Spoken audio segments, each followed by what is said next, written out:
อ่าเนาะ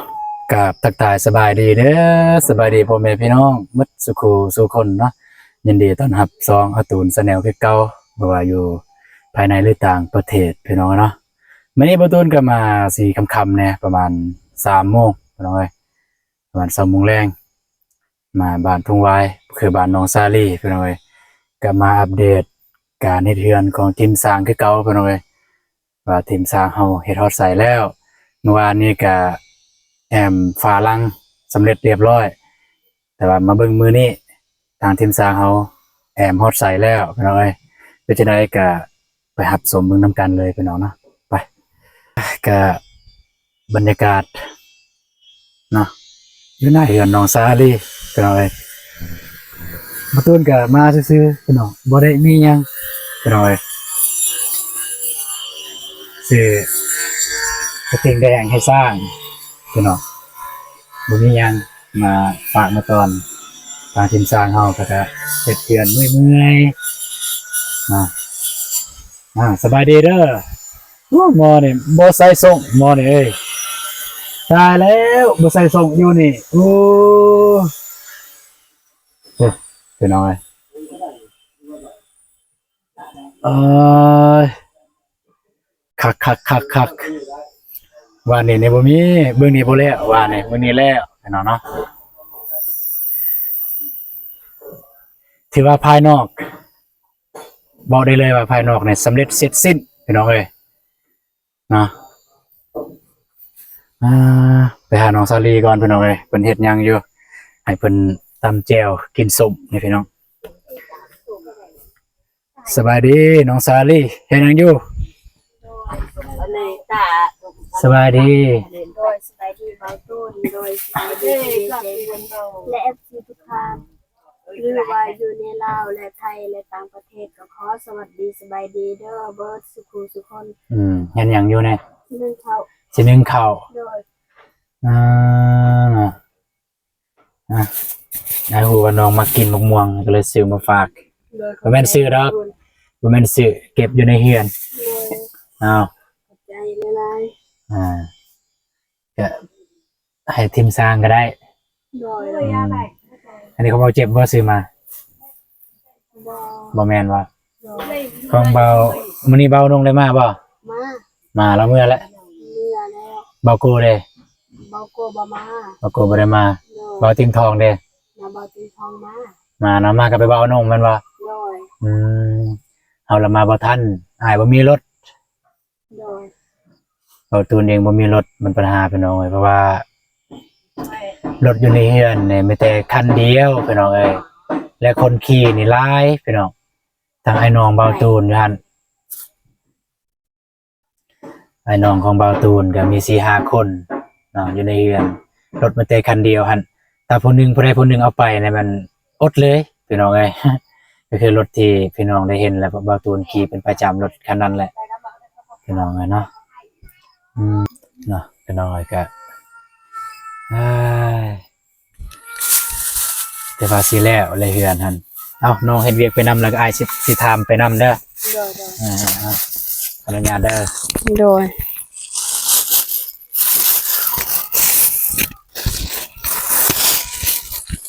ได้บ่ได้โอเคอ่าเฮือนเสร็จแล้วเฮือนเนี่ยน้องสิจังได๋ก็รู้สึกดีใจแฮงดีใจบ่โดยอืมให้เบาติงทองเพิ่นเมื่อบ้านแหละคิดฮอดแล้วบ่คิดฮอดเอาจากใจเลย จากใจคิดฮอดอาลีบัดนาบาวาที่เมืองนี่เลยใจคือว่าคิดฮอดนาบาวแห้งนี่เองคือบ่ดึงบ่ดังบ่ลังไว้บ่ดึงลังไว้นะดึงไว้บ่ให้เมื่อบ่เพิ่นอันนี้นาบาวก็มีเวียกเข้าใจอยู่มีเวียกคิดฮอดก็คิดฮอดแท้แต่ว่านาบาวก็มีเวียกบ่แม่นทางใต้ซื่อๆมีเวียกทางเหนือก็มีเราได้บอกอีกบ่เราจะไปใช้ต่อเหนือขึ้นเหนืออีกขึ้นเหนือเนี่ยไปแขวงหยังบ่ชื่อไปสยามบุรีโดยสยามบุรีนะทางน้องสลีก็สินึ่งข้าวให้ทีมงานสร้าง งานบ่ โดย ซึ่งเขาทำงานสร้างพี่น้องเนาะก็บ่มีหยังบ่ตูนก็บ่มีหยังแต่เก็บมะม่วงไปให้เนาะก็พอได้อยากเบิ่งว่าตอน เมื่อกี้นี่ก็บ่ตูนเห็นว่าเรียบร้อยแล้วหมูแอมอีหยังเด้อลืมเข้าไปเบิ่งทางซองของเบาเจ็บเพิ่นได้ถ่ายอยู่คิดว่านะเบาเจ็บมาแต่เช้าบ่ โดยมาแต่เช้าตอนนาบาเตียงมาเพิ่นก็ลองคลิปจากลองทางไปลองคลิปทางใด ตอนเบาเตียงทองมานี่ เบาเจ็บบ่ได้อยู่นี่ โดย มันไปลงคลิป โดย นะ เพราะว่าอยู่นี่บ่มีสัญญาณพี่น้องเอ้ยทางเบาเจ็บก็ได้ไปหาลงเขตที่มีสัญญาณแดแต่ว่าเขตนี้บ่มีสัญญาณพี่น้องเนาะนี่ดังไฟแบบนึ่งข้าวให้ทางสัญญาณสร้างเรียกน้องซาลีพี่น้องเนาะ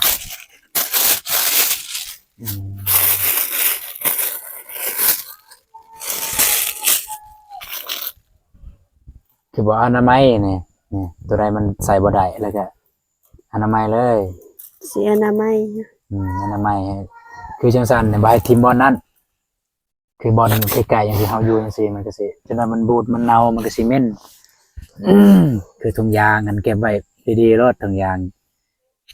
เก็บไว้บนเดียวกันนั่นแหละคือถุงยางน้อยก็ใส่ยัดใส่ถุงยางใหญ่แล้วก็เอาไปทิ่ม โดย ให้มันเป็นขี้เหงื่อจังซั่นมันสิเปื้อนแห้งเป็นจังซี่แบบว่าดินเขานี่จังนั้นเข้ามาแล้วก็สิว่าย้อนพวกนั้นแหละก็สิว่าย้อนพวกนั้นแหละเฮ็ดกินเฮ็ดยาอยู่นี่แล้วก็ทิ่มสะทรายมันเปื้อนดินเขาอะนะเพราะว่าดินเขาดินเฮาก็บ่อยากมันเปื้อน โดยเดี๋ยวถ้ามีเวลาแล้วก็น้องไปเก็บเด้อ โด ส่วน ย นั้นเด้อเก็บทิ่มไปจูดต้นยางจะได้เป็นเศษเป็นขี้เหงื่อสร้างกินข้าวเที่ยงแล้วบ่ กินแล้ว กินแล้วเนาะ โดย ได้ยังกินสร้าง กะยังไข่ของเบาเจ็บมาให้กับปลาทู ไก่กับปลาทู โดย เนาะ แล้วมักแตงของนาเบาเตียง อีหยังก็ มักแตง มักแตง โดย แม่นบ่เนี่ย โดย บ่หมดนะ โดย นี่อย่างดังไฟคือทาหน้าเลยบ่ จับกีนี้จะผมยิกหน้าเลยถือ ทาหน้าเลยพี่น้องเอ้ยเนาะ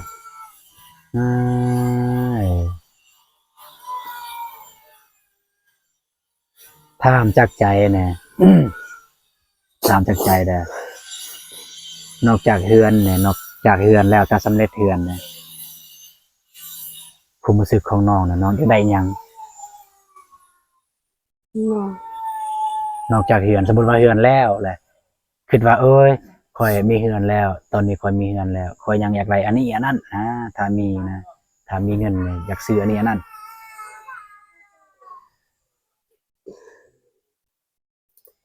เนาะเดี๋ยวนี้น้องก็คิดบ่ออก คิดบ่ออก โดยได้คิดเรื่องเฮือน ได้คิดเรื่องเฮือนแล้วนะ โดย แบบขอแค่บ่จำเป็นต้องมีแนวอื่นเขาแค่เฮือนแล้ว โด แล้ว ย ก็มีเฮือนอยู่ก็พอ โดย นั้นนะ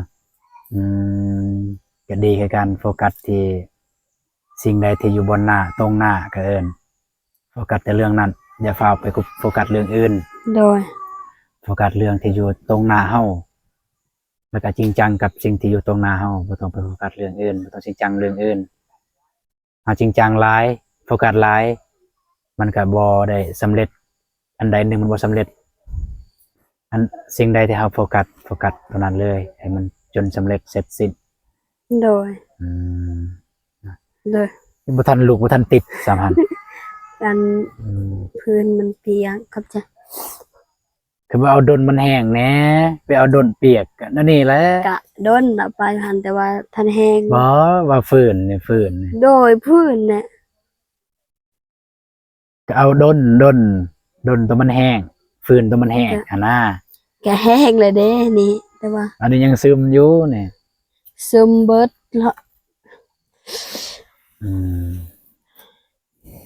อ่า พี่น้องนะนี่น้องสาลีพอดีเบาตูนมากพอดีตอนมาซูมไฟซูมฟืนดังไฟนะพอดีสีหนึ่งเขาให้สร้างพี่น้องทางน้องสาลีเพิ่นก็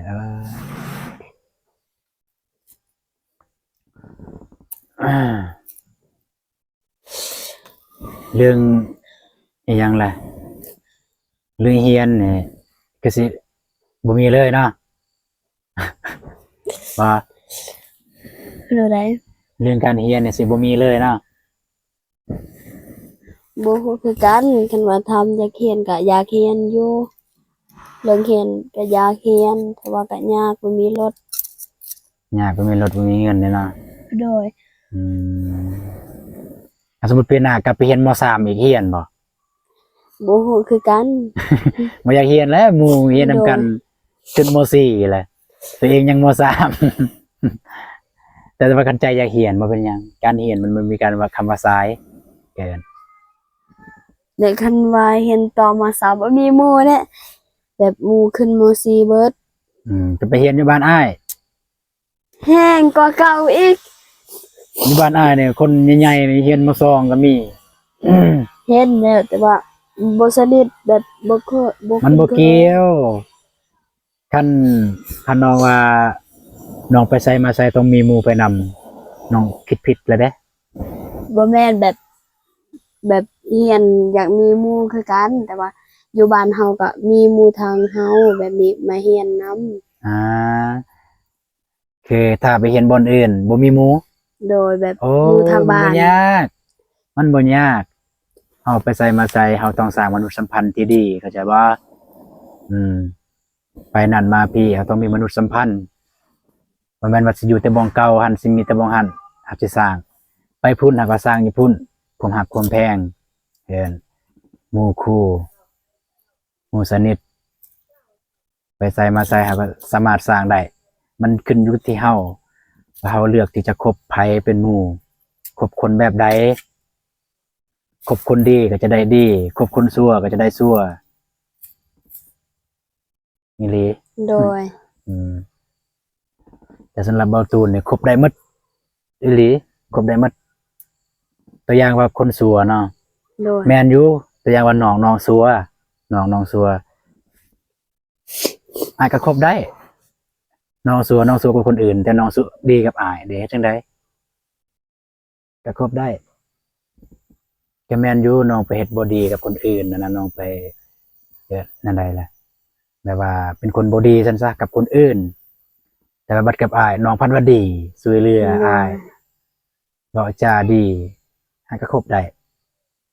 ในสายตาอายคือบ่ได้เป็นคนชั่วเป็นคนดีในสายตาอาย โดย ไฟลุกแล้วบัดนี้สิหนึ่งเลยป่ะ โดย ฮะ เดี๋ยวเดี๋ยวลูกก่อน ก็บ่มีหยังหลายพี่น้องเอ้ยก็คลิปนี้ก็มาถ่ายน้องสาลีนึ่งข้าวทวิตว่าสิมาอัปเดตเฮือนแต่ว่าเบิ่งก่อนพี่น้องถ้าว่ามันบ่ยืดบ่ยาวก็สิไปอัปเดตเพิ่งเฮือนอีกในคลิปนี้เลยถ้ามันยืดมันยาวก็สิอัปเดตคลิปต่อไปพี่น้องเนาะเนาะก็น้องสาลีก็ล้างถ้วยล้างบ่วงพี่น้องเนาะอ้ายก็มาซื่อๆได้บ่มีหยังน้องสาลีเอ้ย โดยบ่เป็นหยัง ถ้ามีอ้ายก็อยากซื้อมาต้อนนั่นแหละ โดย เข้าใจอยู่คือน้องก็บ่มีหยังอะนะพี่น้องแม่น้องเด้ พูดอยู่ อ๋อ ถึง อยู่ถึงบ่เนาะ โดย พี่น้องอะนะแต่ละเทื่อก็ไม่ได้น้องบ่มานึ่งข้าวนึ่งน้ำให้จางแบบนี้ กะบางทีก็แม่ อ๋อเปลี่ยนกันเนาะ โดย เปลี่ยนกันกับแม่ โดยคือว่า ก็แสดงว่าผู้ใดทันผู้นั้นมาเฮ็ด โดย อืม เปลี่ยนเฮ็ด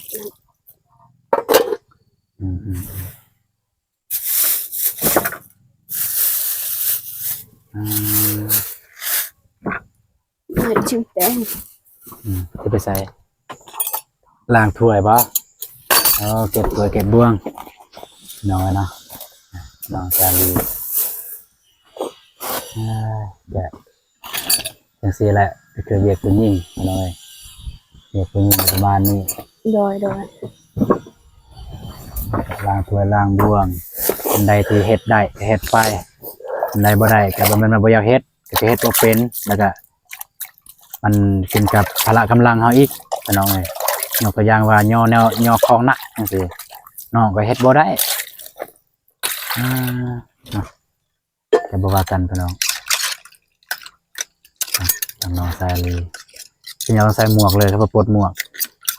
อยากใส่ น้องมักใส่หมวกบ่โดยมักหมวกแบบใดจะชนิดแบบนี้แหละใส่แบบเพื่อนแบบหมวกแบบอ้ายนี่ก็มักบ่มักตัวอ้ายใส่หั่นมัก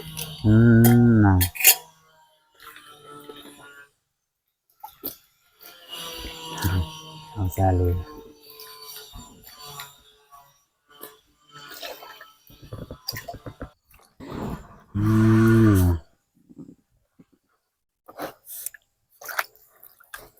น้ำเนี่ยไปตักอยู่ไสน้ำเลย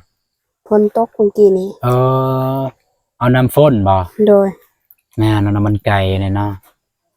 เอามันไก่แต่นี่ไปพุ่น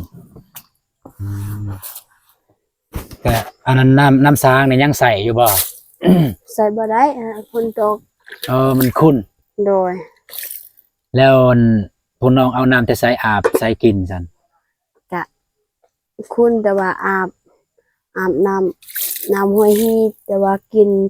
ขอน้ำพี่น้องน้ำกินนี่ขอน้ำพี่น้องโดยแต่ว่าน้ำอาบเนี่ยไปอาบน้ำห้วยโดย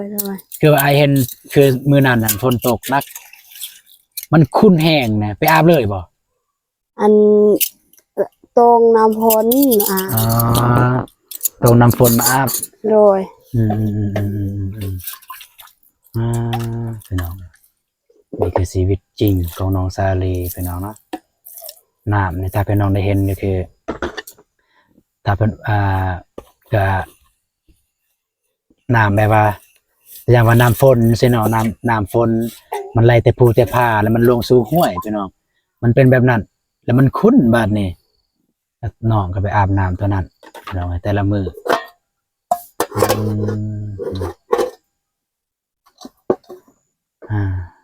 ชีวิตจากสิพันละนาชีวิตน้องซาลีจากสิพันละนาอะไรพี่น้องนะกินเห็ดยาไข่ซางหนึ่งเขาหนึ่งน้ำพี่น้องเนาะกำลังถวยล่างบ่วงมันก็เบิดแรกพี่ผู้หญิงสำเนียงพี่น้องเลย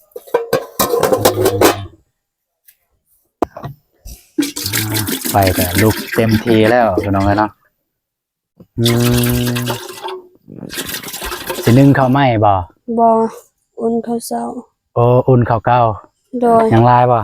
ลายลายเยอะพี่น้องเนาะนี่ให้เบิ่งพี่น้องเต็มติ๊บนั่นยังลายอยู่นะอุ่นข้าวเก่าพี่น้องเนาะโดยแกเรียบร้อยแล้วแต่จกเข้าบัดนี้เนาะแม่นบ่โดยจกเข้าไปนอนเนาะ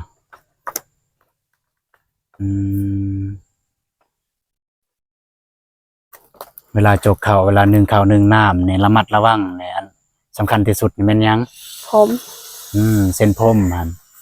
มัดเรียบร้อยใบมันล้นใส่ติบเข้าหรือล้นใส่หวดหรือมันล้นใส่เข้าอันแหละไอ้ต้นดอกไอ้ต้นทีมสร้างเป็นกินเอาไปเฮ็ดกับบ่สะอาดเอาถึกผมอยากข่าวแห้งเนี่ยมาเจอเส้นผมในเขากินบ่ลงแต่ระมัดระวังแต่สำหรับเบาตูนเนี่ยบ่วนเด้ตอนอยากนี่กินเลยบ่ได้มีอีกอกอีโกบ่ได้มีแบบว่าสะอาดแห้งนะเห็นว่าเส้นผมเพราะว่าบ่ได้กินผมเด้แต่ก็บ่ได้หมายความว่าเป็นการดีก็บ่ได้ดีมีเส้นผมในเขาแต่ว่าในเมื่อมันเป็นไปแล้วเราก็เลือกไม่มีทางเลือกจำเป็นต้องได้กินพี่น้องเลย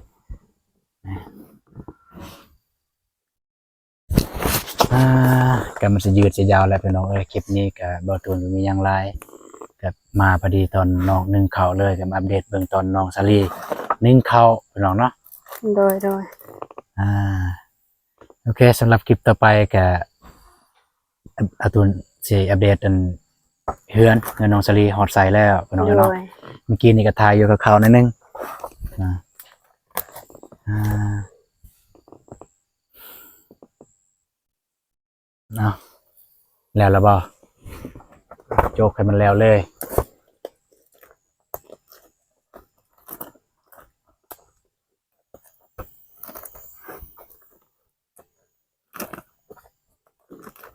กินข้าวอุ่นแห้งคักแต่ว่ามันอ่อน โดยอืมหลังจากนึ่งข้าวนี่เราจะไปใส่ไปนี่ตักน้ำเพราะว่าจะใส่น้องนุ่งไปตัก บางเทื่อน้องคันว่าคอยตอนเขาสัมภาษณ์น้อง อ่า ตอนแม่อยากไซส์ อ่าอ่าอ่านี่บ่ฮู้ว่าน้ำไหลบ่ของพี่น้องเมื่อกี้นี่ก็พ่นบ่ได้ไปตักคุณ เอาก่อนอื่นหมดก็อยากให้น้องสลีขอบคุณใจให้เบาเตียงทองแล้วก็ผู้ใหญ่ใจดีทุกท่าน โดย ที่เขามาช่วยเหลือน้องให้น้องขอบใจเพิ่นเด้อแล้วก็ใส่ให้พรเพิ่น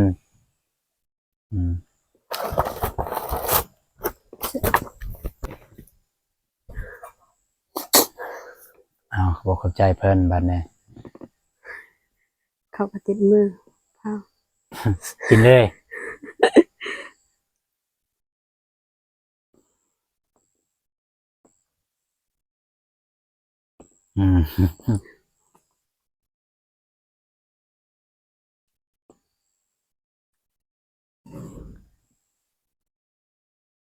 ได้แล้วบ่ใช้ล้างมือบ่ ล้าง ล้างซั่น ปิด ก็บ่โดนดอกเนาะข้าวอุ่นเนาะ โดย น้ำฟดก็บ่ฮอด 4-5 นาทีมันก็ได้แล้วเพราะว่าน้ำเพราะว่าข้าวเก่าจังซี่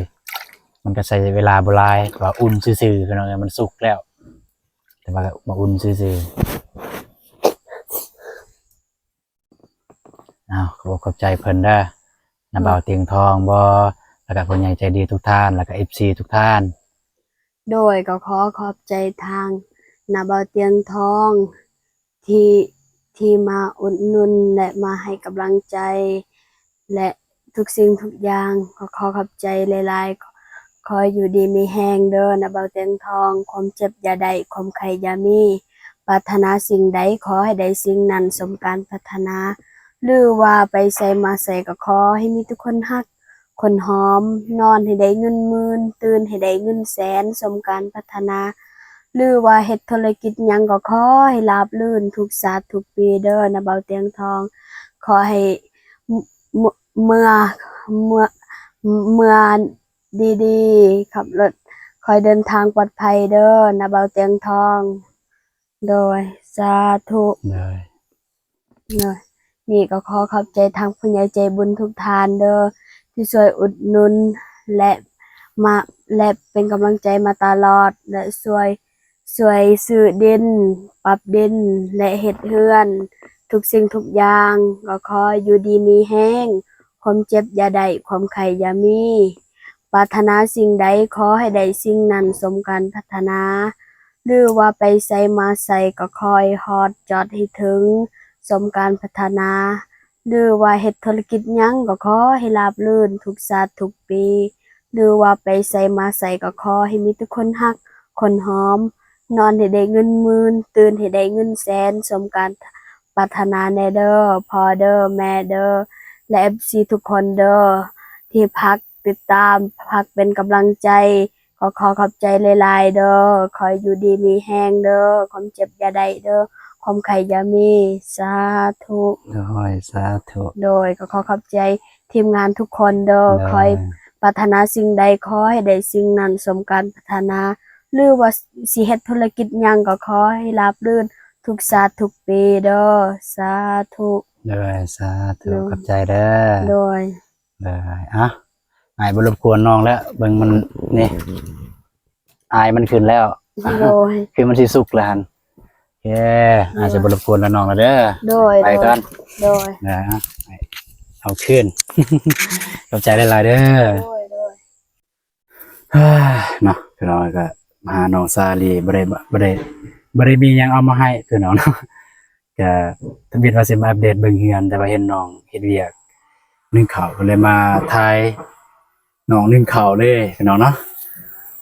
โอเคพี่น้องสำหรับคลิปนี้บ่าวตูนก็สิขอจบคลิปเพียงเท่านี้พี่น้องเอ้ยมีแต่ว่าเจอกันในคลิปต่อไปคลิปนี้ขอกล่าวคำว่าสบายดีเด้อพี่น้องเด้อเนาะไปแล้วพี่น้องกับบรรยากาศงามๆไปแล้วพี่น้องเอ้ย